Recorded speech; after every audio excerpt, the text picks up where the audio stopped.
Welcome back, guys. Today we're going to check out the 33-gallon tank and see whether or not that big trim that we did on it that left it totally yellow and looking like it was completely dead, well, we're going to see if it made it or not. So if you haven't seen that video, check the link in the description, check it out, see the crazy thing that we did to this aquarium. It was super hard for me to do, but I felt like it was necessary. Let's go ahead and turn around, check out the tank, and see what ended up happening. Can I get like at least 1 million likes on this video, guys? Look at this Glosso carpet. Lo and behold, it did come back, and it came back strong, man. It looks so good. It looks way better than it looked right after we trimmed it, obviously. So let me break it down for you and explain sort of what has happened over the last 2 weeks, because that's how long it's taken us to get from what we did to here, which is where we want to try and keep it. Before we did the big trim, the Glosso in the back was at least twice as tall. Okay, and the stuff in the front was taller than it is now, but not quite twice as much. So what happens is the plant grows up really tall, and all the foliage down below the top portions of the plant, that's just gonna die back, turn yellow because it's not getting any light. That's totally fine. That's a normal thing that happens with pretty much every type of thick carpeting plant.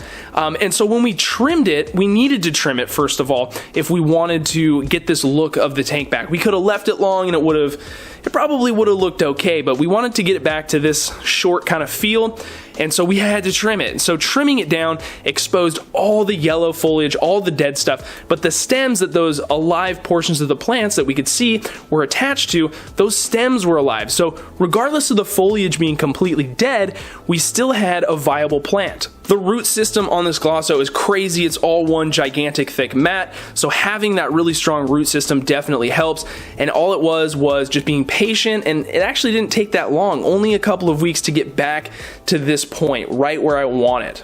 After about 4, maybe 5 days, I started to notice little, small, tiny new growth starting to pop up out of the Glosso. When you stood back, it looked a little bit more green, and upon closer inspection, you could see those tiny little new growths, and so I knew that things were going to be okay. I kept with a really strong dose of CO2 in the tank. I didn't increase it or anything. I kept it the same.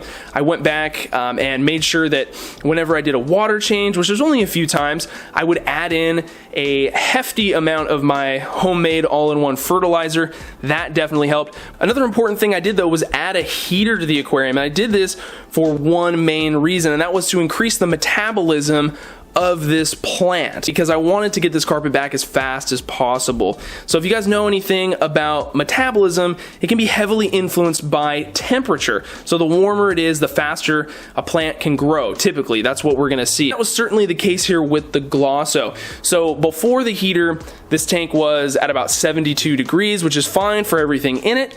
But because I wanted to increase that growth rate, give it the best shot that it had to get back to this point, I went ahead and put the heater in and increased the temperature slowly over a couple days, not to disturb the fish or any of the other organisms in here, up to about 80 degrees. And so that's pretty warm, but still within the range of a freshwater tank, and I think that helped out a lot. I'm gonna start to turn the heater down now and get it down to about 74 degrees, maybe 75, 76, and just kind of keep it at that. I think 80 is a little bit too much for that, and the Amano shrimp in here will appreciate sort of a medium to lower temperature as well. Speaking of these Amano shrimp, guys, don't forget that you can get 25% off Amano shrimp if you use the code AMANOPROS25 on flipaquatics.com. There will be a link for it in the description.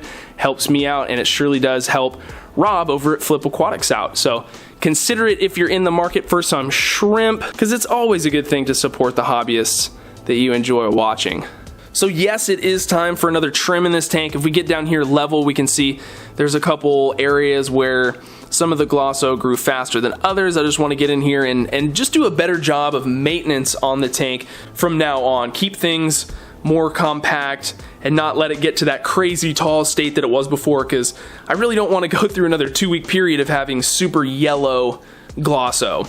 Besides the heater, there's also a little bit of moss in here. I moved some of the moss off of the trees that were in here before, kind of put it around the tank. This isn't permanently going to be here, it's just here for the time being. There's also a strawberry pineapple LaCroix, and there's a little bit of algae on the rocks, and I think this actually makes it look really cool. So before, I was a little worried. The scape didn't really look that great because of the super yellow carpet right after we trimmed it, and I felt that the rocks had sort of an unnatural look to them. But now you can see that there's some algae covering a lot of the top portion of them, and I think it just helps to really round out the look, and it just looks a lot more natural. So I actually encourage this type of algae. The snails really love it. It gives them a nice high surface area place to eat, as well as the shrimp. So the shrimp, the amanos in here, are just always over this rock. Back here we can see a couple. Where'd they go? A lot of snails. There's a couple. There's a couple right there. They're just glued to these rocks. They love this place to eat. So I'm glad that the environment is slowly getting better for the organisms in here. Something that you'll notice also is that where are the cherry barbs, right? Like, where are the cherry barbs? They're all in here. They're just super, super skittish. Every fish that I put in this tank just turns out to be a total wimp. I don't know what it is, but nonetheless, whenever I get close to the tank or, you know, stomp around here in the living room, they bolt behind these rocks. So let's back off a little bit and let's wait for them to come out. There they are. I also threw in some food, so they're kind of going crazy right now. Let's see if I can get close without scaring them off. As soon as I start walking, okay, so they're not gonna freak out because there's a ton of food in the tank right now. I put down some of the Pleco formula stuff for the Siamese algae eater, as well as the Cory cats and the amanos go for that too. You can see they're totally into the food, but as soon as that food's up and I stand up here, they're all gonna bolt. In the last video, we also added the Fluval 206 canister filter. Love this thing, man.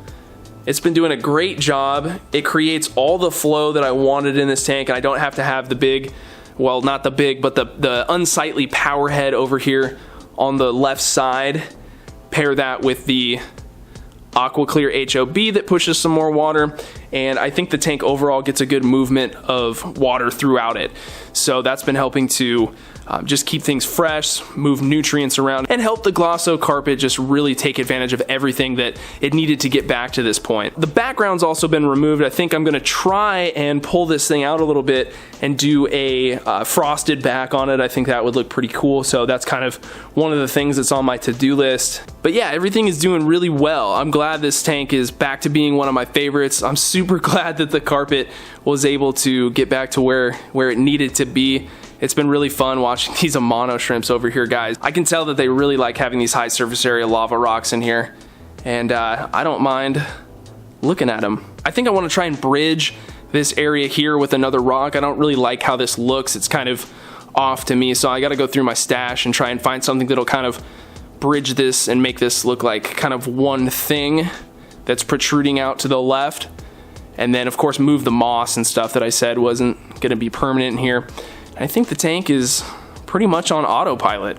How many of you guys are into houseplants? I have a feeling that a lot of you are. This is something that I haven't been into for a while. I used to be, but I was at the gardening center the other day, and it kind of came back to me. So I have a few things here that I'm gonna be doing some little projects with. Right here, you'll see we have some baby tears.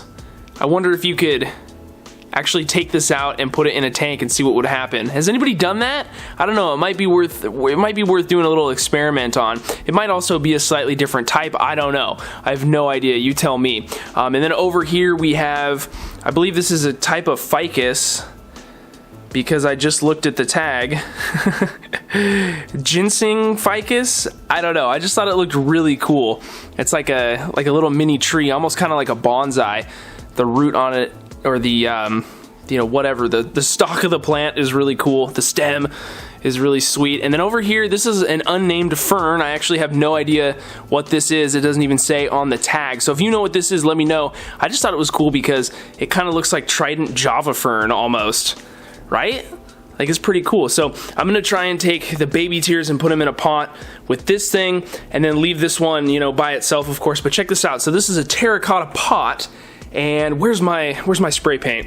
Here it is. So I got this Rust-Oleum multicolored textures stuff, and it basically just looks like stone, kind of a tan stone. So I did this pot, and it looks really good. I think it looks way better than just a plain terracotta pot.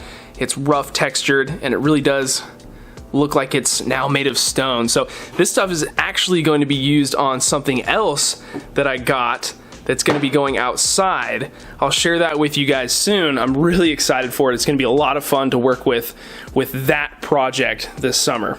I think that's going to do it for today's video, guys. Thanks for stopping by and checking out what ended up happening with the 33. If you have any questions about the tank or anything that we talked about, leave them down in the comments below, and I'll do my best this time to get back to as many of you as possible. Thanks again so much for all the support lately, guys. The channel's been doing really well, and I owe it all to you guys. So thanks again for like the third time.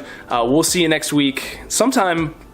We'll see you in a few days with another update video. I'm actually working on a new tank right now. I don't know if that's going to come out before, but make sure you're subscribed and you hit the notification icon so you know when I upload that next video. Thanks again for the 1000th time, guys. We'll see you next time.